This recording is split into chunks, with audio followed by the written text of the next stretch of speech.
Hi everyone, welcome back to AF Academy. Kali ini kita akan membahas tentang sebuah metode penilaian yang disebut sebagai Earned Value Analysis atau seringkali juga disebut sebagai Earned Value Management atau EVM. Oke. Apa itu Earned Value Analysis? Earned Value Analysis merupakan sebuah metode penilaian progres proyek dengan pendekatan berbasis biaya atau cost. Dari penilaian tersebut, kita dapat menentukan sejauh mana kinerja proyek dari sisi biaya, cost, maupun dari sisi jadwal atau schedule. Dengan perhitungan Earned Value Analysis tersebut, kita dapat menentukan apakah proyek masih on time dan on budget ataupun sebaliknya. Sudah terdapat indikasi bahwa proyek terlambat, behind schedule, atau proyek kekurangan dana atau over budget. Bagaimana menghitung progres pekerjaan proyek dengan EVM? Pada dasarnya terdapat dua hal utama yang dapat dilakukan oleh EVM, yaitu yang pertama adalah penilaian kinerja sampai saat ini, yaitu disebut sebagai project performance, yang nanti kita hitung berupa schedule variance, SV, cost variance CV, Schedule Performance Index SPI, dan Cost Performance Index atau CPI. Dan yang kedua adalah estimasi pada saat proyeknya selesai atau kita melakukan forecasting. Forecasting tersebut kita hitung dengan menggunakan Estimate at Completion atau EAC, Estimate to Complete ETC, dan Variance at Completion atau VAC.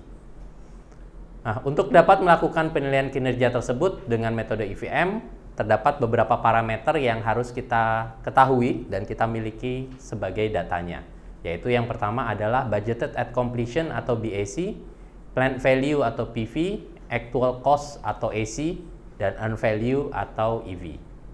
Budgeted at Completion adalah total dari nilai project tersebut. Nilai BAC ini bisa diperoleh dari estimasi biaya dengan memasukkan semua komponen biaya yang telah ditetapkan hingga proyek tersebut selesai. Atau apabila Anda sudah mempunyai S-curve, maka BAC dapat dilihat sebagai nilai yang paling besar pada S-curve tersebut. Berikutnya adalah Planned Value. Planned Value merupakan nilai rencana progres project yang harusnya tercapai sampai saat ini. Nilai planned value ini dapat diperoleh dari persentase progres sampai saat ini dikalikan dengan BAC ataupun dari garis S-curve hingga hari ini.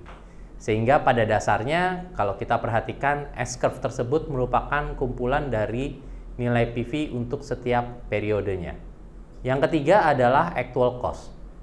Actual cost merupakan nilai dari biaya yang sudah dikeluarkan oleh project. Nilai actual cost ini dapat diambil dari laporan keuangan atau laporan transaksi dari yang sudah dibayarkan oleh project. Yang keempat adalah Earned Value atau EV. Earned Value ini merupakan perhitungan nilai atas project progres pekerjaan real yang sudah diselesaikan. Nilai EV dapat diambil dari laporan progres lapangan, biasanya berupa persentase, nanti kita kalikan dengan BAC atau total biaya projectnya, atau bisa dilakukan dengan perhitungan dari deliverables yang sudah terpasang di dalam project, nanti kita kalikan dengan harga satuannya atau harga dari deliverables tersebut. Setelah kita mengetahui beberapa parameter data tadi, selanjutnya kita bisa melakukan perhitungan. Perhitungan dari Earned Value dapat dilakukan progress performance dan juga forecasting. Untuk melakukan perhitungan terhadap progress performance adalah sebagai berikut. Yang pertama adalah Schedule Variance atau SV. Schedule Variance dapat dihitung dengan menggunakan rumusan Earned Value dikurangi dengan Planned Value atau PV-nya. Nanti setelah kita hitung Schedule Variance-nya, Schedule Variance yang bernilai positif berarti progress project-nya lebih cepat dari rencana atau yang kita sebut sebagai ahead schedule. Sedangkan apabila nilai Schedule Variance-nya negatif, maka progres project-nya lebih lambat daripada rencana atau behind schedule. Yang kedua adalah perhitungan cost variance. Cost variance dapat dihitung dengan menggunakan rumusan Earned Value, EV, dikurangi dengan Actual Cost atau AC. Nilai CV yang positif berarti biaya project yang kita keluarkan lebih rendah daripada hasil yang kita dapatkan. Sehingga hal tersebut disebut sebagai cost underrun atau under budget. Sedangkan apabila sebaliknya, CV-nya negatif, maka biaya project yang kita keluarkan itu lebih tinggi dibandingkan hasil yang kita dapatkan atau deliverables yang sudah terpasang dalam project. Ini yang disebut sebagai cost overrun atau over budget. Berikutnya adalah kita bisa melakukan perhitungan Schedule Performance Index atau SPI. Schedule Performance Index atau SPI ini diperoleh dengan membagi nilai earned value dengan planned value-nya. Nilai SPI ini bisa diartikan sebagai pencapaian progres dari pekerjaan dibandingkan dengan rencana. Apabila nanti didapatkan SPI lebih besar dari 1, berarti progres pekerjaan yang kita hasilkan sampai saat ini itu lebih dari 100% rencana. Sedangkan apabila SPI-nya di bawah 1, berarti progres pekerjaan kurang dari 100% rencana sampai dengan saat ini. Selanjutnya ada juga kita bisa menghitung Cost Performance Index atau CPI. CPI ini bisa diperoleh dengan membagi antara earned value EV dengan actual cost. Nilai CPI ini nanti bisa diartikan sebagai pencapaian progres biaya, apakah masih on budget atau tidak. CPI di atas 1 berarti masih terhitung on budget, sedangkan CPI yang di bawah 1 berarti sudah termasuk over budget. Selanjutnya kita bisa melakukan estimasi forecast untuk menghitung berapa nilai project pada saat selesai. Yang pertama adalah kita bisa menghitung yang disebut sebagai Estimate at Completion atau EAC.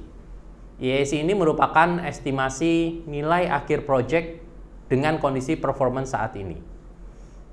EAC dapat dihitung dengan membagi nilai BAC dengan CPI yang sudah kita hitung tadi. Apabila nilai EAC yang kita dapatkan nilainya lebih tinggi di atas BAC, yang berarti estimasi nilai akhir project lebih tinggi dari rencana biaya awal project. Apabila nilai EAC-nya sama dengan BAC, maka estimasi nilai akhir project akan sama dengan nilai rencana total biaya project. Sedangkan apabila estimate at completion-nya ada di bawah BAC, maka estimasi nilai akhir project-nya lebih rendah dibandingkan rencana total biaya project. Formula kedua yang bisa kita perhitungkan adalah estimate to complete atau ETC. ETC ini merupakan estimasi nilai biaya yang masih kita perlukan untuk menyelesaikan sisa pekerjaan project sampai dengan proyeknya selesai atau sesuai forecast kita sebesar EAC.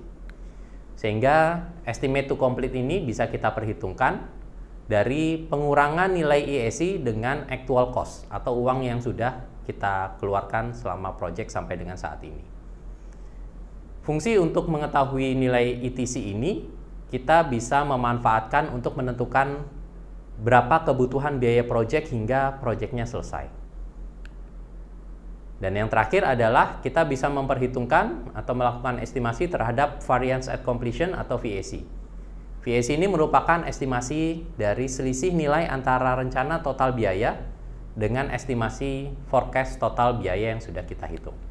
VAC ini secara rumusan adalah mengurangi nilai BAC dengan EAC-nya. Nilai VAC yang positif berarti mengindikasikan bahwa dana proyek mencukupi hingga proyeknya selesai. Sebaliknya, apabila nilai VAC-nya negatif, berarti dana proyeknya yang sudah ditetapkan sampai saat ini itu tidak mencukupi dan dimungkinkan perlu ada penambahan dana sebesar nilai VAC tersebut. Demikian pembahasan sesi kita kali ini terkait dengan earned value management. Sampai bertemu kembali di pembahasan berikutnya.